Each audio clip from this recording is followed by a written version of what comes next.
जय श्री राम मित्रों, कैसे हैं आप। आशा करता हूँ आप स्वस्थ होंगे, मस्त होंगे, प्रसन्न होंगे।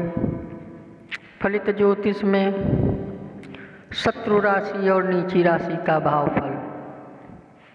अब शत्रु राशि स्थित ग्रह का फल बताते हैं। यदि ग्रह शत्रु राशि में हो तो मनुष्य दूसरे के अन्न पर, दूसरे की सेवा पर निर्भर रहता है।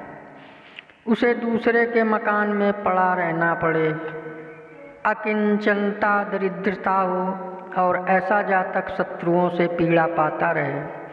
जो उसके प्रिय मित्र हों भी हों, वह भी शत्रु हो जाएं, अर्थात मित्रों से लाभ कुछ ना हो बल्कि उनके व्यवहार से कष्ट हो, शत्रुओं से पीड़ा हो। अब नीच राशि स्थित ग्रह का फल बताते हैं। यदि ग्रह नीच हो तो उसकी दशा में अंधा पतन होता है, अर्थात स्थिति में गिरावट होती है। इसका फल दीनता, दुराचार और कर्जदारी भी है। अर्थात नीच ग्रह की दशा में बुद्धि विपर्य होने के कारण मनुष्य कुत्सित आचरण करता है। धन की कमी के कारण ऋण भार से दबना पड़ता है। नीच ग्रह की दशा में नीच जनों की मातहती करनी पड़ती है। कुत्सित देश में रहना पड़ता है। कष्टपूर्ण यात्राएं करनी पड़ती हैं। दूसरे का भृत्यत्व, नौकरी का कष्ट, प्रायः मातहती उठानी पड़ती है और अनर्थ परंपरा उपस्थित होती है। अब मूल ग्रह और समराशि स्थित ग्रह का फल बताते हैं। यदि कोई ग्रह अस्त हो तो उस ग्रह की दशा लगते ही शीघ्र ही मृत्यु या मृत्यु समान कष्ट हो, स्त्री, सुत, धन तीनों से हीनता हो, अर्थात इन सब के कारण भी दुख उठाना पड़े।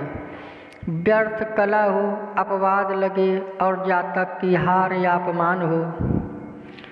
अब समराशि स्थित ग्रह का फल बताते हैं। जो ग्रह ना मित्र हो न शत्रु हो वह सम कहलाता है।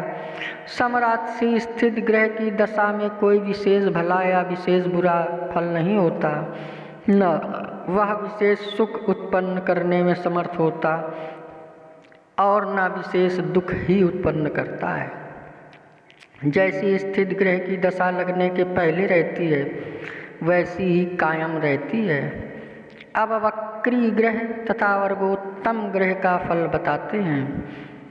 चाहे ग्रह शत्रु राशि में हो, चाहे ग्रह नीच राशि में हो, चाहे ग्रह शत्रु राशि नीच राशि दोनों में हो, यदि वह वक्री है तो उच्च ग्रह उच्च राशि स्थित ग्रह के समान उत्तम फल करेगा।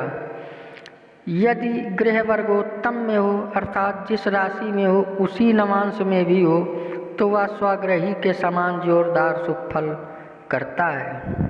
ये था फलित ज्योतिष में मूल ग्रह वर्गोत्तम ग्रह का भावफल। अगर आप हमारे चैनल में नए आए हो तो सब्सक्राइब करें, लाइक करें, शेयर करें। जय श्री राम।